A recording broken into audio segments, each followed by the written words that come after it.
VIP voice இன் police. இது police பொதுமக்கள் நல்லுறவுக்கான குரல். அனைவருக்கும் வாய்ஸ் இன் போலீஸ் ஒரு விஐபின்னு வணக்கங்கள். அப்புறம் இந்த பதிவில் இந்த குழப்பத்தின் உச்சத்தில் இருக்கக்கூடிய டிஎன்யூஎஸ்ஆர்பியின் கண்டிக்கத்தக்க செயல்பாடுகள் குறித்து பார்ப்போம். அதற்கு முன்னதாக இதற்கு முன்னாடி ஒரு பதிவு போட்டிருந்தோம்ல, அந்த திண்டுக்கல் மாவட்ட விரல் ரேகை பிரிவு உதவி ஆய்வாளர் விக்னேஷ் அவர் பணியின் போது திடீர்னு மரணம் அடைஞ்சிடுறாரு. அவருக்கு இறுதிச் சடங்கு தேனி மாவட்டத்தில் நடந்தபோது அந்த தேனி மாவட்ட காவல்துறை அவருக்கான கார்ட் ஆஃப் ஆனர் கொடுக்கல, அரசினுடைய இறுதி மரியாதை செலுத்தலை அப்படின்றத கண்டித்து ஒரு பதிவு போட்டிருந்தோம். கடந்த 20ஆம் தேதி என்னமோ அந்த பதிவினுடைய தாக்கம் அது இன்றைக்கு வெளிவந்திருக்கக்கூடிய அந்த வாரம் இருமுறை வரக்கூடிய நக்கீரன் பத்திரிகையில் அது ஒரு கவர் ஸ்டோரியாக வந்திருக்கு. அது கொஞ்சம் உங்கள்கிட்ட தகவலை பகிர்ந்துக்கிறேன். அது எதுக்குன்னா, நம்ம வாய்ஸின் சேனலில் போடக்கூடிய அதை காவல்துறை குறித்து அதிகம் அறியப்படாத, இல்லைன்னா அதிகமாக வெளியில் பேசப்படாத செய்திகளை நம்ம இதில் கொண்டு வந்துக்கிட்டு இருக்கோம். அது இந்த அச்சு ஊடகத்தில் மாஸ் மீடியாவாக இருக்கக்கூடிய இது போன்ற நக்கீரன், ஜூனியர் உடன், குமுத ரிப்போர்ட்டர், இது போன்ற இந்த பத்திரிகைகளினுடைய கவனம் ஈர்க்கப்படுவது குறித்து நம்ம அந்த மகிழ்ச்சியை இதை உங்கள்கிட்ட வெளிப்படுத்திக்கிறோம். அப்புறம் இந்த பதிவில் பார்த்தோம்னா, இந்த டிஎன்யூஎஸ்ஆர்பி இவ்வளவு மெத்தனமாக, இவ்வளவு ஒரு அலட்சிய போக்கோட எனக்கு நான் இருக்கிறது இதற்கு முன்னாடி எப்பயுமே பார்த்தது இல்லைப்பா. இப்போது அவ்வளோ ஒரு ஆனுவல் பிளானர் ஒன்று அறிவிச்சிருக்காங்க. ஆனால் அது அவ்வளோ அபத்தமாக இருக்குது. அடுத்த வருஷத்துக்கு எடுக்க போகிறாங்களாம். ஏன் இந்த வருஷத்துக்கு என்னாச்சு? உங்களுக்கு அவ்வளோ வேலை பல்லு இருக்கா, இல்லை வேறு என்னமாச்சேன்? ஒன்றும் கிடையாது. சும்மா வரப்பட்டது, போகப்பட்டது, பெஞ்சு தேய்க்கப்பட்டது, வேறு கிளம்பி போகப்பட்டது, இது தவிர வேறு ஒன்றும் கிடையாது. தகவல் அறிவு உரிமை சட்டத்தில் கேட்டால் கூட உருப்படியாக பதில் சொல்கிறது கிடையாது. அது அந்த ஜிஓவில் வெளியாக இருக்கிறது, அதை பார்த்து கொள்ளவும், இந்த நோட்டிஃபிகேஷனிலேயே சொல்லப்பட்டிருக்கிறது, இதனை பார்த்து கொள்ளவும், அதெல்லாம் பார்த்துட்டு தாயா அதில் இல்லாமல் கேட்குறேன் அப்படின்னு சொல்லி திரும்ப திரும்ப போட்டாலும் சரி, உருப்படியாக அதுக்கு ஒன்றும் பதில் சொல்கிறது இல்லை. ஏன்னா உங்களுக்கு தெரியும், தகவல் அறிவு உரிமை சட்டத்தில் பெருசாலாம் ஒன்றும் இது பண்ணிட மாட்டாங்கன்னு. அது மாதிரி இது மாதிரியான மேம்போக்கான வேலைக்கு இவ்வளோ பெரிய செட்டப்பாக உட்காந்துருக்கீங்க. அது வன்மையாக கண்டிக்கத்தக்கது. இது எதுக்கு இந்த நேரத்தில் சொல்கிறோம்னா, இப்போ இந்த எஸ்ஐ பிசி இது ரெண்டு குறித்து முதல்ல பிசிக்கான தேர்வு குறித்து சொல்கிறேன்.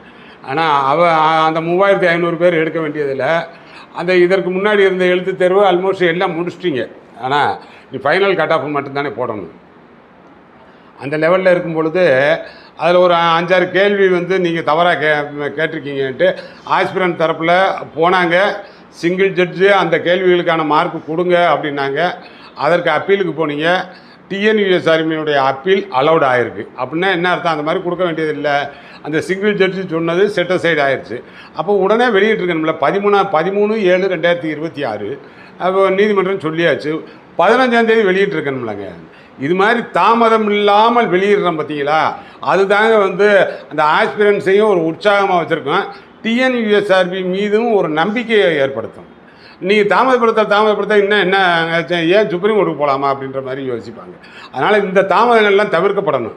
அதே மாதிரி இப்போ இதில் எஸ்ஐ தேர்வுக்கு பார்த்தீங்கன்னு வைங்க, அந்த எடிட் ஆப்ஷன் போன இதில் கொடுத்தது 2 வட்டம் எடிட் ஆப்ஷன் கொடுத்தது அது சரி கிடையாது. கமெண்ட்ஸ் ஆனதுக்கு பிறகு இந்த மாதிரி கொடுத்துருக்காங்க அப்படின்னீங்க.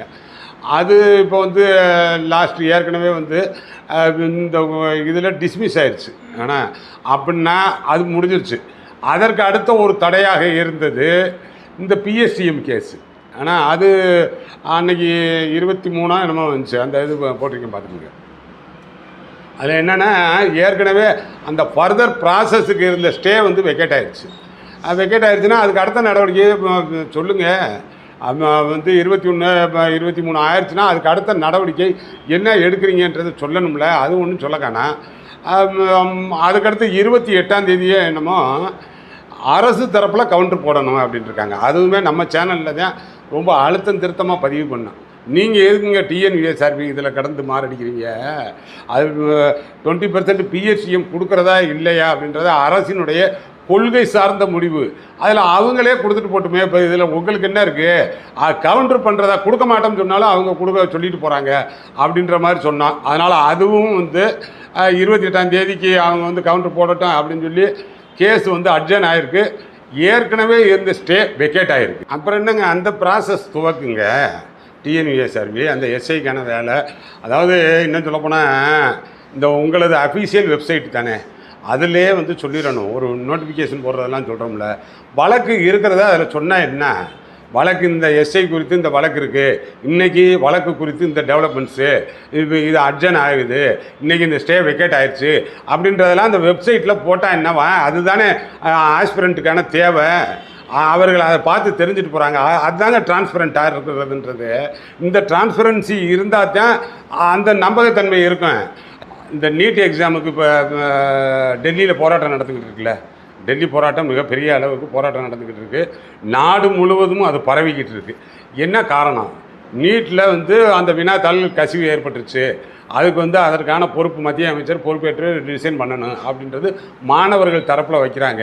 ஆனால் இந்த காக்ரோச் ஜனதா பார்ட்டி முன்னெடுக்கிறாங்க. இதெல்லாம் வருது இல்லையா? எப்படிங்க இந்த போராட்டம் யாருங்க ஆர்கனைஸ் பண்ணது, எப்படிங்க நடக்குது? ஏன்னா இளைஞர்கள் மத்தியில் இருக்கக்கூடிய கோபம் ஒரு கட்டத்தில் யாராலையும் கண்ட்ரோல் பண்ண முடியாதுங்க. நீட்டு எவ்வளோ பேர் தமிழ்நாட்டை பொறுத்த வரைக்கும் எவ்வளோ பேர் எழுதுகிறாங்க? ஒரு 1,30,000 1,50,000 அப்ளை பண்ணுவாங்க.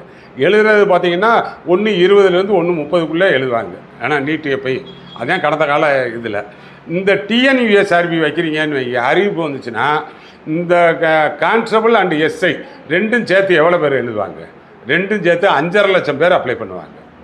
டிஎன்பிஎஸ்சி வருதுன்னு வைங்க, கடைசி அந்த குரூப் 4 அதனுடைய ஸ்டாட்டிஸ்டிக்ஸ் என்ன, அதுக்கு எவ்வளோ பேர் எழுதுனாங்க? 20,00,000 பேர் அப்ளை பண்ணாங்க.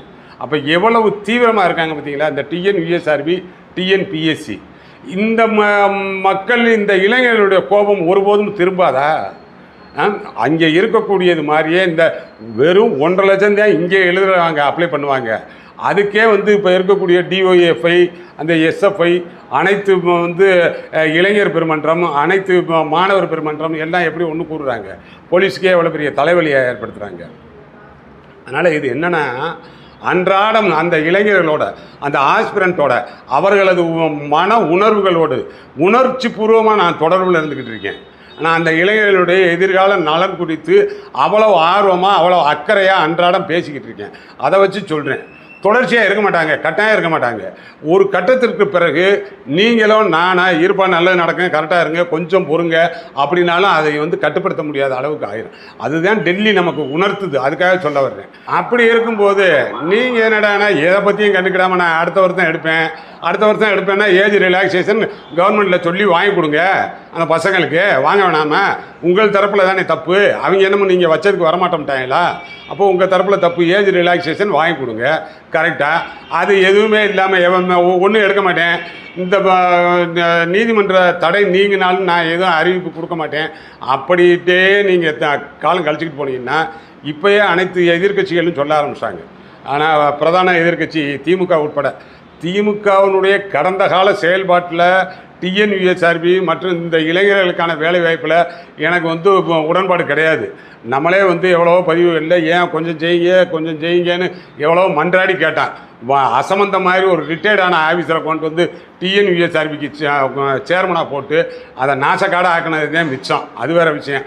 பட் இருந்தாலும் எதிர்க்கட்சின்ற நிலையில் இப்போ அந்த வேலையை பார்க்குறாங்கல்ல, அப்போ அனைத்து மற்றவங்க அவர் திரு தொல் திருமா அவர் சொல்கிறாரு, திரு டிடிவி தினகரன் சொல்கிறாரு, திரு அன்புமணி ராமதாஸ் அவர் அறிக்கை கொடுக்குறாரு. எல்லாரும் ஏன்னா இளைஞர் நலன் சார்ந்து பேசணுங்க.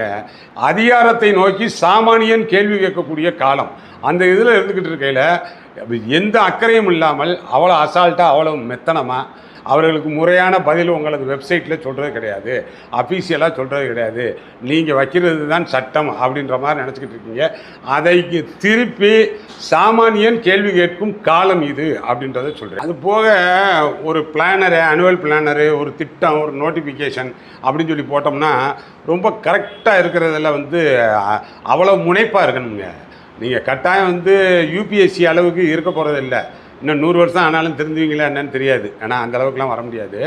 ஒரே ஒரு தடவை அந்த அம்மா மேடம் இருந்தாங்கல்ல, அவங்க திருமதி சீமா அகர்வால் மேடம், அவங்க சேர்மனாக இருந்த நேரம் அந்த 2022 ஒரு நோட்டிஃபிகேஷன் வந்துச்சு 444, 8/3/2022 நோட்டிஃபிகேஷனு, 8/6/2022 அந்த எஸ்ஐ எக்ஸாமு, அப்புறம் ரிசல்ட்டு 27/7/2022. அப்புறம் அப்படியே தானே ஃபிசிக்கல் மெஷர்மெண்ட்டு அடுத்த மாதமே 23/8/2022. அப்புறம் எல்லாம் கம்ப்ளீட் ஆகி 1/3/2023 ட்ரைனிங் போனேன். அது ஒன்று தாங்க உருப்படியாக நடந்துச்சு. ஆனால் இன்னும் பார்த்தோம்னா அந்த வருஷத்துக்குள்ளேயே கொண்டு வந்து அடைச்சிருப்பாங்க. அந்த 2022 இந்த அளவுக்கு நடந்துச்சே இல்லையா? மறுபடியும் இப்படியே இவ்வளவு திறம்பட நடத்துகிற ஆள், இவ்வளவு நேர்மையாக நடத்துகிற ஆள் இருந்தால் ஆட்சியாளர்களுக்கு பிடிக்குமா? உடனே மாற்றி விட்டாச்சு. அதுக்கு பதில் வந்தவர் தான் அந்த ரிட்டையர்டு. ஆனால் அதை வச்சு தான் அது ஒன்றுமில்லாமல் போனது. அதனால் இதெல்லாம் உற்று பார்க்கப்படுகிறது. உற்று பார்க்கப்படுறதே இல்லையே, நாங்களே திரும்ப திரும்ப ஞாபகப்படுத்துகிறோம் யார் இந்த ஆஸ்பிரண்ட்டுக்கு அப்படின்னால இந்த இப்போ இருக்கக்கூடிய டிவிக்கு அரசுக்கு உங்கள் மீது நம்பிக்கை ஏற்படணும்னா இனத்தை நம்பிக்கை ஏற்படும் அப்படின்னு தான் திரும்ப திரும்ப சொன்னேன். நேற்று இந்த ஜனநாயகன் படத்துக்கு அமைச்சர் அங்கே 5 அமைச்சர் உட்காந்து கோன்னு அழுதுகிட்டு இருக்கீங்களப்பா. இதுதான் இந்த நாட்டு மக்கள் வேலை இல்லாமல் லட்சக்கணக்கான இளைஞர்கள் தெருவில் நின்றுக்கிட்டு இருக்கான். அவனை நினச்சி ஒரு நாள் ஒரு பொழுது என்ன செய்யறதுன்னு சொல்லி நினைக்கல. நீ என்னமோ படத்தில் போய் உட்காந்துக்கிட்டு கோவன்னு அழுதுகிட்டு இருந்தேன்னா நீங்கள் இதன் மூலமாக என்ன சொல்ல வர்றீங்க?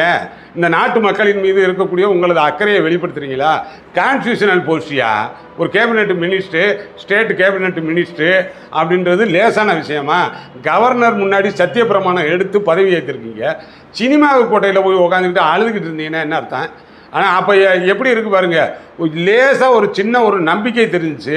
அதுவும் கூட பொய்த்து போயிடுமோ அப்படின்ற அளவுக்கு இதெல்லாம் ஆட்சியாளர்களுக்கே நம்ம எடுத்து வைக்கக்கூடிய ஒரு எச்சரிக்கை பதிவு மாதிரி. இதெல்லாம் அவர் தமிழக முதல்வர் விஜய் அனுமதிக்கவும் கூடாது, இதை அவர்களை ஊக்குவிக்கவும் கூடாது, உடனடியாக அவர்களை கூப்பிட்டு கண்டிக்கவும் செய்யணும்.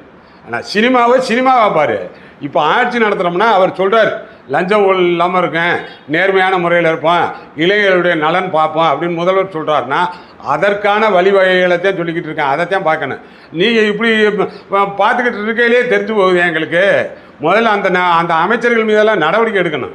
ஆனால் எப்படா சினிமாவுக்கு போய் உட்காந்துக்கிட்டு கோவன்னு அழுதுகிட்டு அதை அழுதுகிட்டு இருக்கிறத ரீல்ஸ் வேறு எடுத்து போட்டுக்கிட்டு இருந்தீங்கன்னா இது என்ன நினச்சிக்கிட்டு இருக்கீங்க? அப்போ இந்த இளைஞர்களும் உங்களுக்கு பார்க்கையில் எள்ளி நகையாடக்கூடிய கிள்ளுக்கீரையாக தெரிகிறார்கள். இவர்களுடைய பிரச்சனை வாழ்வாதாரம், வாழ்வியல். இன்னும் சொல்ல போனால் நேற்று அந்த ஜனநாயகன் படம் ரிலீஸ் ஆகிற அதே நேரத்தில் டெல்லியினுடைய போராட்டத்தினுடைய ரிட்டாலியேஷன் இங்கே நடந்துக்கிட்டு இருக்கு. ஆனால் நம்ம நாடு முழுவதும் நடந்துக்கிட்டு இருக்கு. நீங்கள் அதை பற்றிலாம் உங்களுக்கு எந்த அக்கறையும் கிடையாது அப்படின்றத இதை ஸ்ட்ராங்காக கண்டனத்துக்கு இந்த பதிவாக வச்சுக்கோங்க. அதனால் இப்படிலாம் இருந்துச்சுன்னா அந்த இளைஞர்களுடைய எதிரால் நம்மளை கவனிக்கிறதுக்கு யாரும் இல்லை அப்படின்ற மாதிரி ஆயிடுச்சுன்னா வேறு வகை ஆயிரும். அது நல்லதற்கு கிடையாது. ஆனால் அவர்கள் மீதான உண்மையான அக்கறை, அவர்களோடு ஒரு நெருக்கமான தொடர்பில் இருக்கிறவன் அப்படின்ற முறையில் இதை பதிவு பண்ணிக்கிறேன். பார்ப்போம்ப்பா, நம்ம சொல்ல வேண்டியதை சொல்லியிருக்கேன்.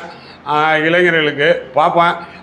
மிக விரைவில் இதை நான் கொண்டு வரணும். ஏன்னா டிஎன்பிஎஸ்ஆர்பி இந்த ஆனுவல் பிளானரை மாடிஃபை பண்ணி முதல்ல இந்த வருஷத்துக்குள்ளே கொண்டு வர்றதுக்கான வாய்ப்பை ஏற்படுத்தணும். தாமதம் ஆகிறதுனால நீங்கள் அவர்களுக்கான வயது தளர்வு கட்டாயம் கொடுக்கணும், அரசிடம் பேசி. அதனால் பார்ப்போம். நம்ம சேனல் சப்ஸ்கிரைப் பண்ணலைன்னா சப்ஸ்கிரைப் பண்ணிக்கிங்க. அடுத்தடுத்த நல்ல பதிவுகளில் உங்களை சந்திக்கிறேன். வணக்கம்.